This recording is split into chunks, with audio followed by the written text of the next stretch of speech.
신약 성경에서 제일 먼저 기록된 말씀은 마가복음입니다. 마가복음은 주후 65년에서 70년 사이에 가장 먼저 기록됐으면 성경을 보면 이렇게 시작되어야 마땅합니다. 마가복음, 마태복음, 누가복음 이렇게 기록되어야 되는데 오늘 신약 성경을 보면은 마태복음, 마가복음, 누가복음 그리고 요한복음 이렇게 성경이 기록되는 것을 보게 되는 것입니다. 이렇게 마태복음이 마가복음을 제쳐두고 신약 성경에 가장 먼저 자리를 차지하고 있는 것은 마태복음이 구약의 예언의 말씀의 성취와 신약의 출발을 가장 먼저 기록하고 있기 때문이라고 하는 사실인 것입니다. 마태복음 성경에 보게 되면 93번이나 예수가 구약의 예언을 성취하신 메시아요 이스라엘의 왕이심을 강조하면서 우리의 그리스도이심을 증거하는 것입니다.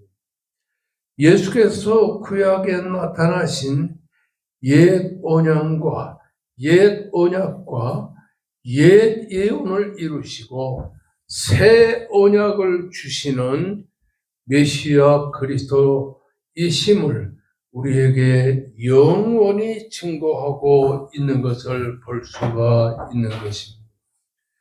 세리마태는 유대인의 참된 왕이신 메시아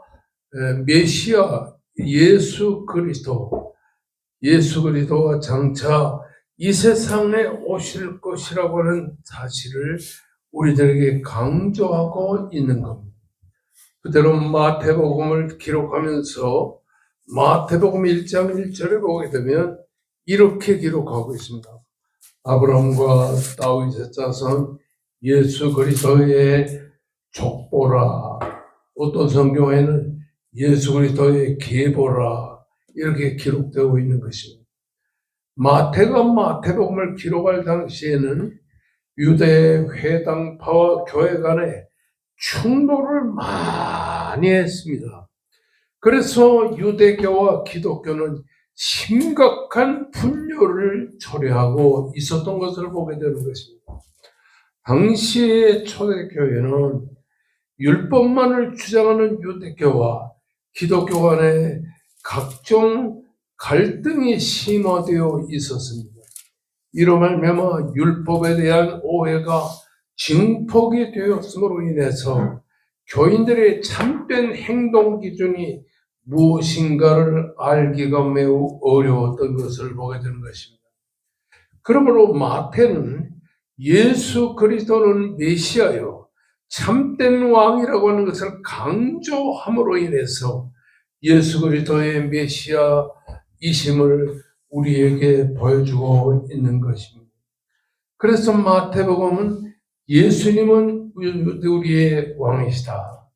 마가복음은 예수님은 하나님의 종이시다. 누가복음은 예수님은 참 인간으로 세상에 오셨다.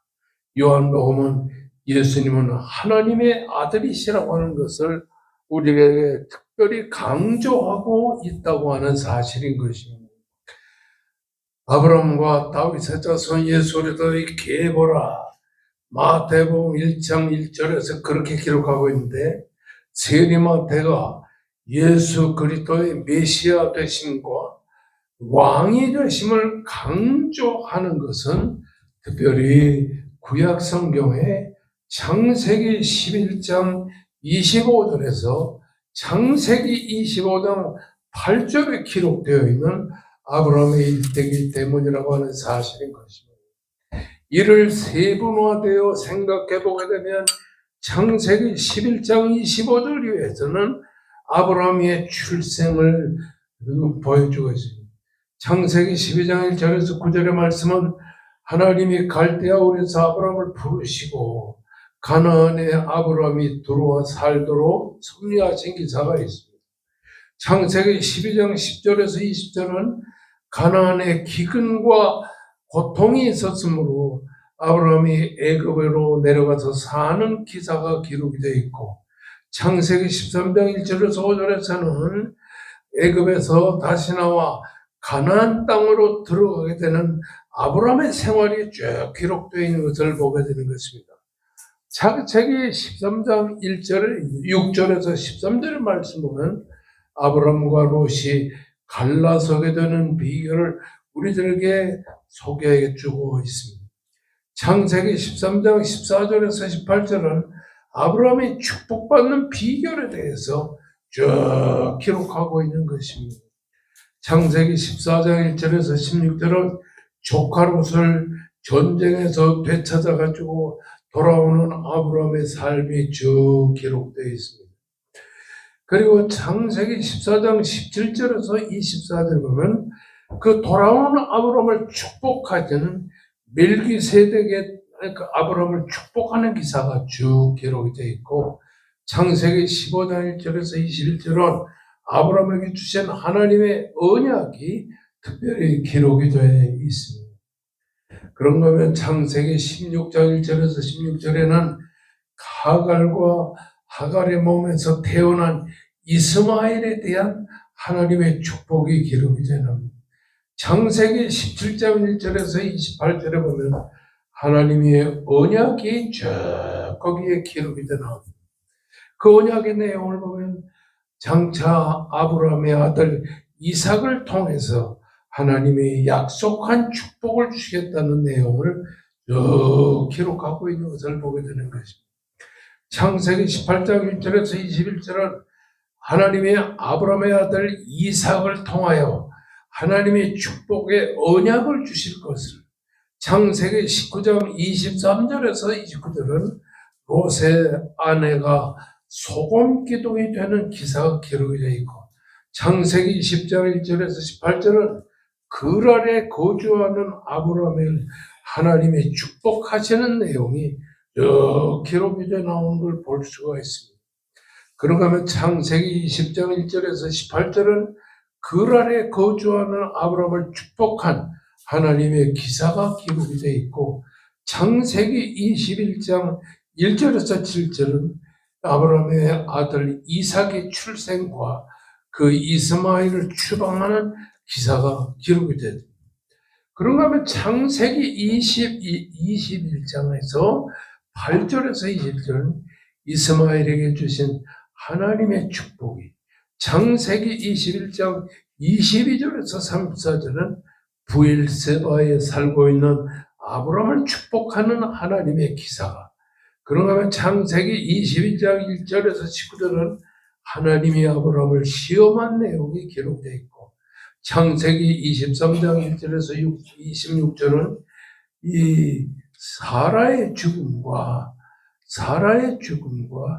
리브가와 이 이삭의 결혼이 기록이 되어 있고, 창세기 25장 1절에서 10절은 아브라함이 세상을 떠나 167세를 살다가 아브라함이 이 가나안 땅에서 죽어서 세상을 떠나는 기사가 쭉 기록이 되는, 한마디로 말하면 창세기 11장에서 창세기 25장까지는 아브라함의 생애의 일대기가 쭉 기록되어 있는 것을 볼 수 있습니다. 이런 아브라함의 일대기 중에서 특별히 오늘 여러분과 함께 생각하는 창세기 22장 1절의 초반을 보면 이렇게 기록이 되어 나옵니다. 그 일 후에 하나님이 아브라함을 시험하시려고 그를 부르시되, 이 문장은 도저히 우리가 이해하기가 어렵습니다. 그 일 후에 하나님이 아브라함을 시험하시려고 그를 부르시되, 원래 성경을 보면 그 일 후에 하나님이 아브라함을 축복하시려고 그를 부르시되 이렇게 성경에 기록되어야 되는데, 그걸 왜 하나님이 아브라함을 시험하시려고 그를 부르셨다 이렇게 기록하고 있는 것입니다. 시험이라고 하는 것은 두 가지 단어가 있습니다. 첫째는 템프테이션이라고 하는 단어인데 마귀가 시험하는 것은 인간을 타락하게 하시려는 이 마귀의 유혹과 강력한 시험을 두고서 템프테이션이라고 하는 말로 해석하게 되는 것입니다. 두 번째는 마귀가 인간을 시험하려고 하는 템프테이션의 시험이라는 단어와는 전혀 달리 하나님이 인간을 시험하는 시험을 테스트의 시험이라고 하는 것입니다. 그래서 성경은 신약 성경에도 템프테이션이라는 말과 테스트라는 말이 반복적으로 나오는 것을 보게 되는 것입니다. 다시 말하면 성도의 신앙을 시험하기 위해서 하나님이 시험하는 시험. 인간으로 하여금 악을 범하도록 하는 사탄의 계략과 시험을 템프테이션이라는 말로 표현한다면, 테스트라고 하는 것은 인간의 인격을 성숙하게 영적으로 성장케 하려고 하나님이 연단하는 시험을 테스트의 시험이라. 그러니까 하나님이 인간을 시험하는 시험을 테스트라고 말하고, 템프테이션은 마귀가 인간을 시험하는 시험을 두고서 템프테이션이라고 이렇게 표현하게 되는 것입니다. 오늘 우리 성경을 보면 마태복음 4장 1절의 말씀에 그때 예수께서 성령에 이끌려 마귀에게 시험을 받으러 광야로 가사 광야에서 40일 동안 계시면서 사탄에게 시험을 받으시며 들짐승과 함께 계시니 천사들이 수종 들더라. 그렇게 기록하고 있는 것입니다.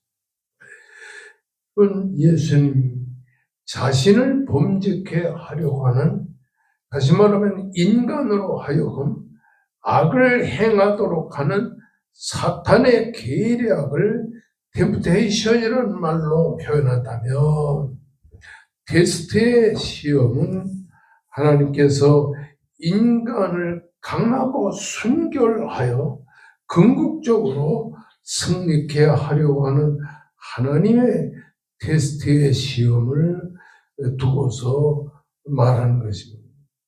하나님의 일꾼을 들어 쓰기에 앞서서 먼저 그 일에 합당한 테스트의 시험을 이렇게 치르게 하는 것을 보게 됩니다.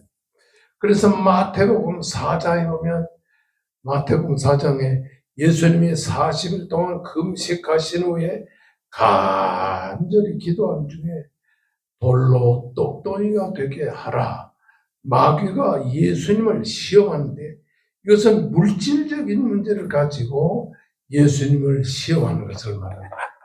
그 다음에 예수님을 또 정신적인 허영심을 주게 하여 천하의 모든 것을 다 줄 테니까 내가 내게 절하도록 해라.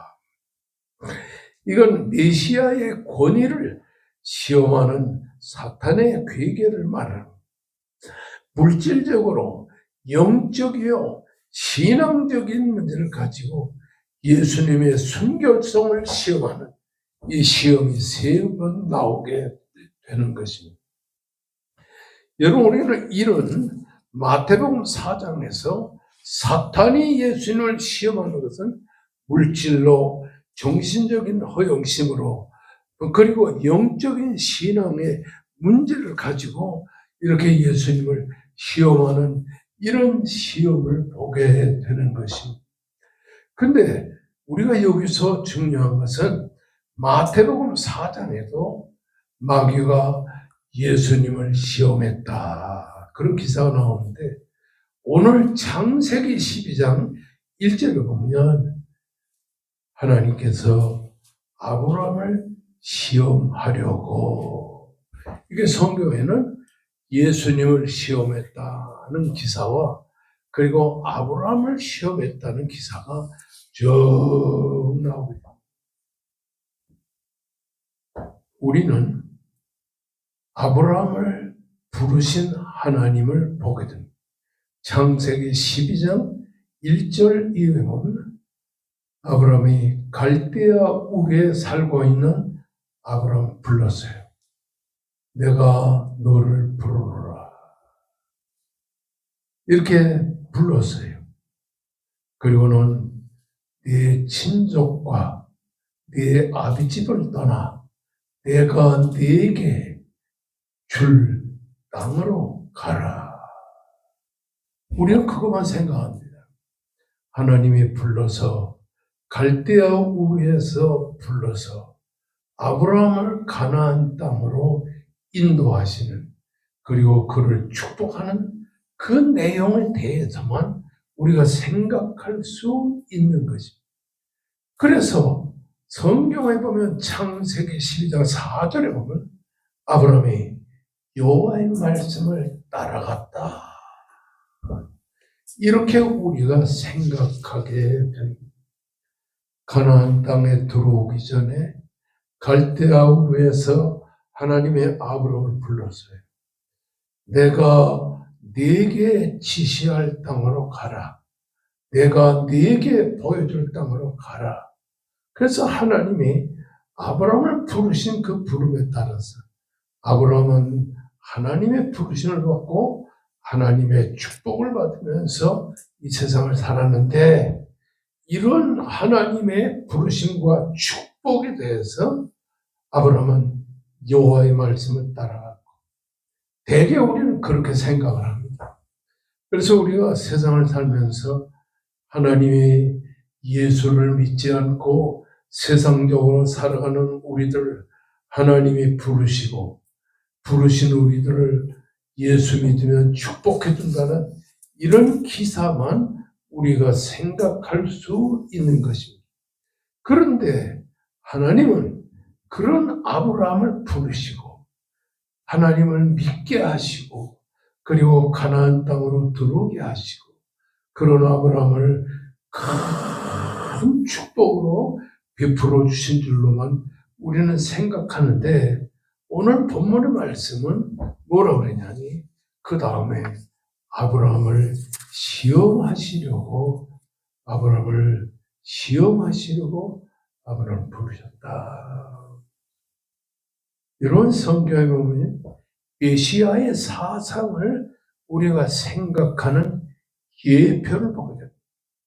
성경에 보게 되면 하나님이 아담을 창조하셨는데 그 아담을 첫 번째 아담이라고 부르고 그리고 예수 그리스도를 둘째 아담으로 세상에 보내셔서 인류를 죄와 사망에서 구속하실 것을 우리들에게 알려줍니다. 그래서 창세기에 쭉 보게 되면 그 창세기에 예수 그리스도가 둘째 아담으로 세상에 오셨다는 것입니다. 그리고 창세기 4장에 보게 되면 아담의 아들 아벨이 그 아담의 첫 번째 아들인 가인에게 죽임을 당하는 사건을 통해서 예수 그리스도의 속죄의 고난의 예표로 보게 됩니다. 그래서 아담의 아들 가인은 농사짓는 것으로서 제사를 드리고 둘째 아들인 아벨은 피의 제사를 드렸는데 이것은 예수 그리스도의 속죄를 보여주는 것입니다. 그리고는 노아가 방주를 건설해서 방주에서 노아가 구원을 받는 것은 우리를 구원하기 위해 우리의 진정한 방주가 되시는 예수 그리스도를 강조하는 것입니다. 그리고 이제 아브라함이 그 조카가 되는 그 조카가 그 가나안 땅에 5대 강국에 붙들려 가지고 자 북쪽으로 갔는데 하나님은 이 아브라함의 조카를 구원하는 그 구원에서 데리고 올 때 멜기세덱이 그 아브라함을 축복하는 기사가 있는데, 이 멜기세덱은 예수 그리스도의 그림자로 보여주고 있습니다.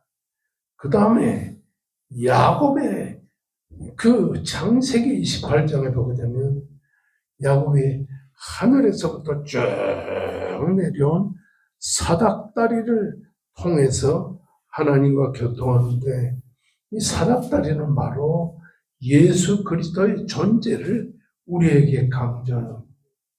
그 다음에 요셉을 통해서 비하와 승계, 애굽의 노예로 붙들려갔다가 애굽의 총리 되시는 것을 통해서 예수 그리스도께서 이 세상에 죄인의 모습으로 오셨다가 하나님의 아들로 승계하는 그 모습을 보여주는 것이 바로 요셉의 생애였다고 하는 사실인 것입니다. 여러분, 우리가 성경을 이렇게 보면 창세기에서 아담으로부터 시작하여 요셉까지 쭉 보게 되면 다 거기에 그 사람들의 그 내용을 보게 되면 예수 그리스도가 인류를 위하여 십자가를 지시고 죽으시고 사흘 만에 다시 사신 것을 그림자로 보여준다고 하는 사실을 우리들에게 보여주고 있는 것입니다. 따라하시다. 창세기는 아담으로부터 시작하여 아벨과 노아와 멜기세덱과 야곱과 요셉의 삶을 통하여 예수 그리스도가 이 세상에 오셔서 인류를 위하여 죽으시고 다시 사시는 그런 그림자로 보여준다. 그래서 창세기를 통해서도 여러분이 볼 수 있는 건 뭐냐? 예수가 인류를 위하여 세상에 오셔서 이 세상에서 우리를 위해 죽으시고 사흘 만에 다시 사심으로 우리를 죄와 사망에서 구속하실 메시아라는 사실을 창세기가 쭉 보여주는 것을 보게 되는 것입니다.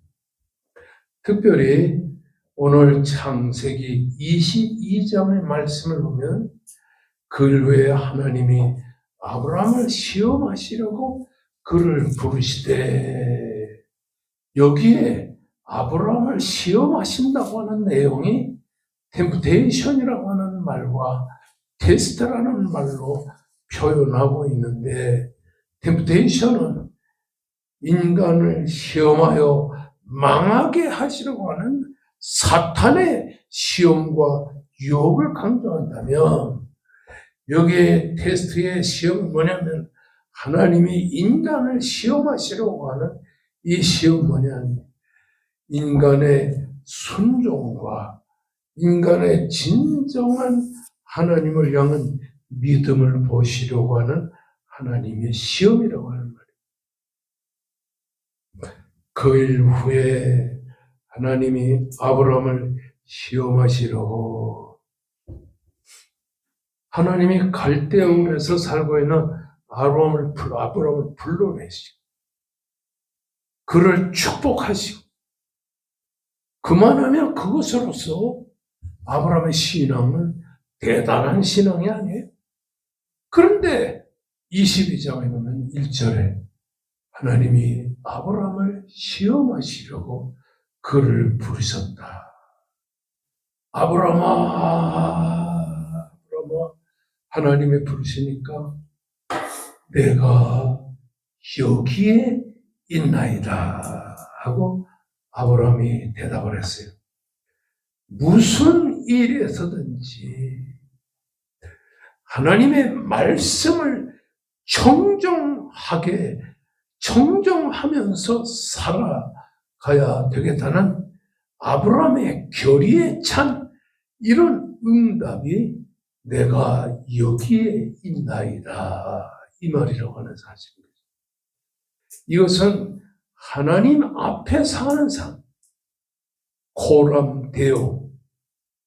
코람이라고 하는 말은 앞에, 데오는 하나님 앞에. 이렇게 아브라함은 내가 여기에 있나이다, 이렇게 소리를 질렀어요. 그러니까 하나님께서 네 아들, 네 사랑하는 독자 이삭을 내가 네게 지시하는 한 산 거기에 가서 그를 번제의 제물로 드리라. 75세에 가나안에 들어온 아브라함에게 내가 네게 사라를 통해서 아들을 주겠다고 25년 동안을 가나안 땅에서 주겠다는 말만 계속했어요.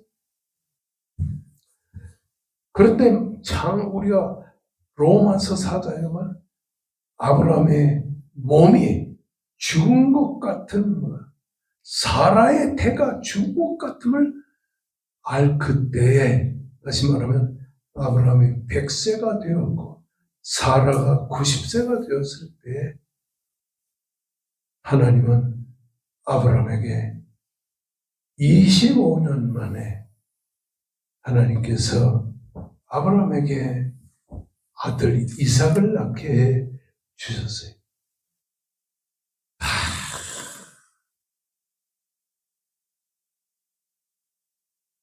얼마나 아브라함이 기뻤겠어요. 아마 아브라함이 40세 정도에 결혼을 했을 것이라고 판단됩니다. 그래서 그 당시에 야곱도 이삭도 다 40세 정도에 결혼했거든요. 그러면 40세 정도에 결혼했으면 60년의 세월 동안 아브라함은 하나님이 주실 걸 기다리면서 이렇게 자식을 바랐는데, 그 다음에 가나안 땅에 들어왔을 때가 75세인데 그는 100살까지 25년 동안인데 그때까지도 기다리며 기다리던 아들이었어요. 정말 눈에 놓아도 아프지 않아 참된 아들이, 정말 100세에 낳은 사랑스러운 아들인 거죠. 아브라함에게는 유일한 혈통이었어요. 이런 이삭을 하나님께서 내가 네게 지시할 땅으로 가서 그 모리아 산에서 그를 제물로 드리라. 그때 아브라함은 어디에 살고 있었냐면 부엘세바에 살고 있었어요.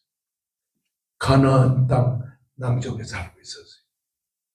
거기서 사흘 동안 걸어야 되는데 사흘 동안 걸으면 80km 정도 됩니다.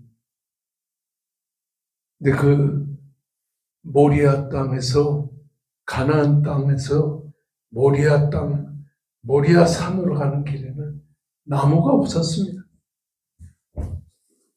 그러니까 아브라함은 그 나무를 집에서부터 부엘세바에서부터 그 나무를 해가지고 그 나무를 이삭의 어깨에다 걸로 메어주면서, 그리고 자기는 한 손에 칼과 한 손에 불을 들고서 날 따라와라. 그래서 날아올라갔어요.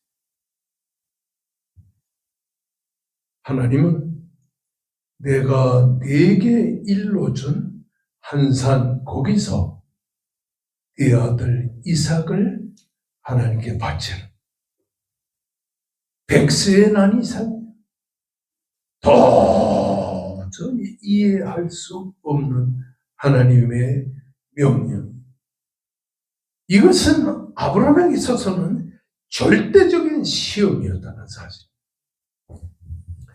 이런 시험을 아브라함이 견딜 수 있었다는 사실을 통해서 오늘날 우리도 하나님의 시험을 당할 때에 우리도 하나님 앞에 영광을 돌리기 위해서 우리가 이 시험에 반드시 승리해야 될 것을 믿습니다. 내가 내게 일러준 한 산, 거기서 그 모리아산, 이 모리아산이라고 하는 것은 아메르라는 단어와 여호와라는 단어가 합성돼서 쓴 것이되, 여호와께서 보이시는 한 산 거기서 이 아들 이삭을 바치라. 그 모리아산은 바로 브엘세바에서 사흘 동안 나무를 걸머쥐어서 올라가야 되는 것입니다. 그 하나님이 아브라함에게 명령하신 모리아산 한 장소, 거기서 제물로 드리라. 이것은 훗날 400년 동안의 세월이 흐른 다음에 다윗의 아들 솔로몬에게 하나님께서 성전을 짓게 한 그 모리아산의 성전, 그 자리가 바로 아브라함의 아들 이삭에게 이삭을 바치라고 한 권리의 장소라고 하는 사실. 내 아들, 내 사랑하는 독자 이삭을 거기서 번제로 드리라. 도저히 납득할 수 없는 그런 하나님의 명령. 이 하나님의 명령을 그대로 받아들여야 되는 아브라함. 유일하신 약속의 아들 이삭을 하나님께서 다시 하나님이 받으시겠다고 하는 이 장소는 모순적일 수밖에 없는 그런 시험이었다고 하는 사실인 것입니다. 이것은 오늘날 우리에게 무엇을 강조하냐? 신앙의 길에는 순종밖에 없다는 것을 우리들에게 강조하고 있는 것입니다. 로마서 4장 21절의 말씀을 보면 하나님 면식으로는 약속했던 그 아들인데 그 하나님이 약속한 아들을 다시 바쳐야 된다는 어떤 믿음이 필요하냐니 부활의 시간이 반드시 필요하다고 하는 사실인 것입니다. 아브라함은 사흘 동안을 큰 나무를 걸머지게 한 이삭을 데리고 한 손에 불을 한 손에 칼을 들고서 가는데 이삭이 묻습니다. 내 아버지요, 왜 그러느냐? 아버지요, 번제에 사용할 칼은 아버지가 들고 있고 그리고 번제에 쓸 나무도 내가 걸머지고 가는데 번제할 어린 양은 어디에 있나이까? 그랬더니 아브라함은 얼마나 가슴이 쓰였겠어요. 그런데도 아브라함은 이렇게 말합니다. 하나님이 준비하실 거야. 걱정하지 마. 하나님이 준비하실 거야. 이 걱정도 하지 마. 여러분, 유대 전승에 오게 되면 하나님은 햇빛이 영롱히 반사되는 구름덩어리, 그 모리아산에 구름덩어리가 쫙 퍼져 있음으로 말미암아 아브라함이 쉽게 제단 쌓을 그 장소를 발견할 수 있을 정도로 그 모리아산에 구름이 덮여 있었다고 유대인들은 전승에 그렇게 나타나는 거죠. 내가 네게 지시할 곳으로 가라. 여러분들이 이 백합전원교회 그냥 나오겠어요? 하나님이 네게 지시할 땅으로 가라는 하나님의 말씀 때문에 이 백합전원교회는 대한민국에서 가장 외진 곳이 아닙니까? 이런 외딴은 산속에 조그마한 교회 나오는 하나님이 지시한 곳이기 때문에 여러분이 여기에 지금 나와 있다는 사실인 것입니다. 그러니까 하나님께서 아브라함에게 인도하는 대로 가는데 이삭이 나무짐을 짊어지고 번제할 나무도 여기에 있고 칼도 불도 아버지가 가지고 가는데 번제할 어린 양은 어디에 있나? 하나님이 준비해 주실 것이다. 여호와의 이름. 그리고는 그 종들에게 이렇게 말했어요.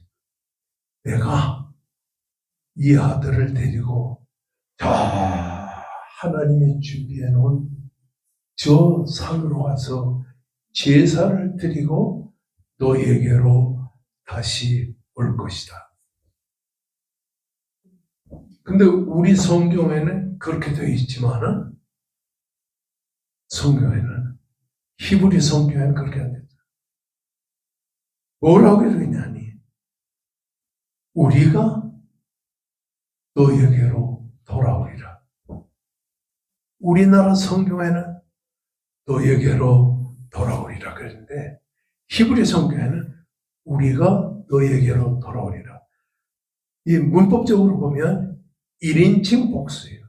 우리나라 성경에는 1인칭 단수로 되어 있는데 히브리 성경에는 우리가 너에게로 다시 돌아오리라. 1인칭 복수예요. 이것은 뭐냐니 아들 이삭을 하나님 앞에 바치면 하나님께서 그 죽은 아들을 다시 살려 그리고는 다시 산 그 아들 이삭을 데리고 돌아오겠다는 부활의 신앙을 아브라함이 갖고 있었다고 하는 사실입니다. 오늘 우리가 하나님 앞에 바치면 우리가 하나님께 바치면 하나님께서 우리에게 바친 물질, 바친 모든 생활을 갑절이나 부활의 그 신앙을 우리에게 보여주실 것이라. 1인칭 복수. 우리가 나와 내 아들이 우리가 다시금 함께 돌아오리라. 그래서 로마서에 보게 되면 4절에 하나님께서 아브라함에게 부활의 신앙으로 가지고 있기 때문에 이 불시험을 아브라함이 이길 수 있게 만들었다고 하는 사실을 강조합니다. 성도 여러분, 아브라함의 신앙은 그 새벽에 일어나서 아들을 데리고 오리하러 갔듯이 우리도 주님의 어떠한 시험과 어떠한 이런 시련이 있어도 우리는 하나님의 말씀을 순종하는데 지체하지 아니하고 하나님의 은혜의 말씀을 따라가는 놀라운 축복이 여러분에게 일어나기를 간절히 바랍니다. 아멘. 그러면서 너희에게로 돌아오리라. 우리가 돌아오리라. 내가 하나님께 귀한 아들을 바쳤다 할지라도 하나님께서 다시 죽은 아들 이삭을 살려서 데리고 오도록 역사하리라. 어제 그저께는 고등학교 친구가 강남에 사는데 그 친구하고 둘이서 1시에 그 강남 거기에 개울이 있는데 참 강남 사람들 돈도 많더라고요. 물이 흐르는데 보니까 물고기가요 이만큼 큰 게 이만한 게 막 거기 막 돌아다니네.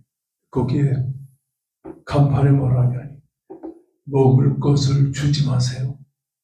여기에 물고기하고 여기에 산짐승들은 자기가 먹을 것을 찾아 먹어야 이렇게 자연에 순응합니다. 그래서 물고기가 어디에 나가다 보니까 이렇게 큰 물고기가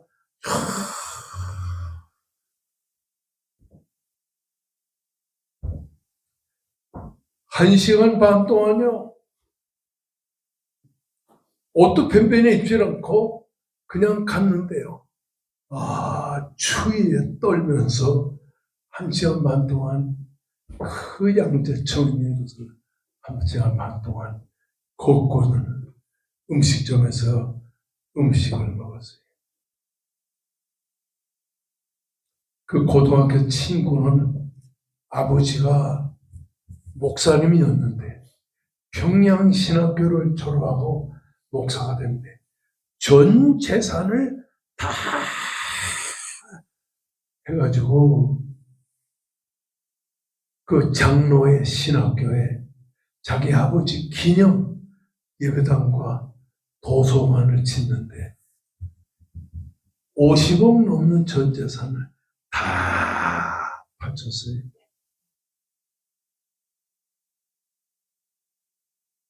저 같아도 잘 못할 텐데 다 바쳤어요. 그런데 이 사람이 칼 회사에서 퇴직할 때 돈 몇 억 있는 걸, 그리고 그 다음에 이 강남의 뒷골목에 땅을 사가지고 거기다가 건물을 줬는데 그 건물값이 100억이 넘어요. 한 달에 한 25억쯤 집세가 나오더라고요. 내가 거기서 다시 한번 깨달아요. 하나님 앞에 바치고 드린 이 집사의 가정이 다시금 하나님께 큰 축복으로 부활의 신앙을 체험하도록 축복을 주신 것을 감사한다. 성도 여러분, 하나님께서 아브라함을 부르셨어요. 아브라함아, 네 아들 이삭을 데리고 모리아 땅으로 가라. 그리고 거기서 그 아들을 바쳐라.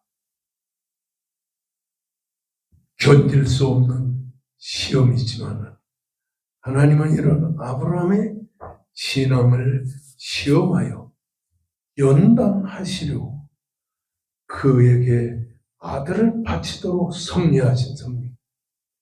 이런 시험을 어떻게 극복할 수 있었냐? 부활의 참신함. 하나님께 바치면 하나님이 주신다고 하는 이 부활의 신앙을 가지고 하나님께 드림으로 큰 축복을 받게 됐다는 사실을 믿으시기를 주의 이름으로 축원합니다. 다 같이 우리 큰 목소리로 간절히 하나님께 드리면서 간절히 기도하십시다. 죄야 하고 부른 적 기도하면서 우리의 백합전원교회 성도들 은혜 가운데 축복하여 주시옵소서.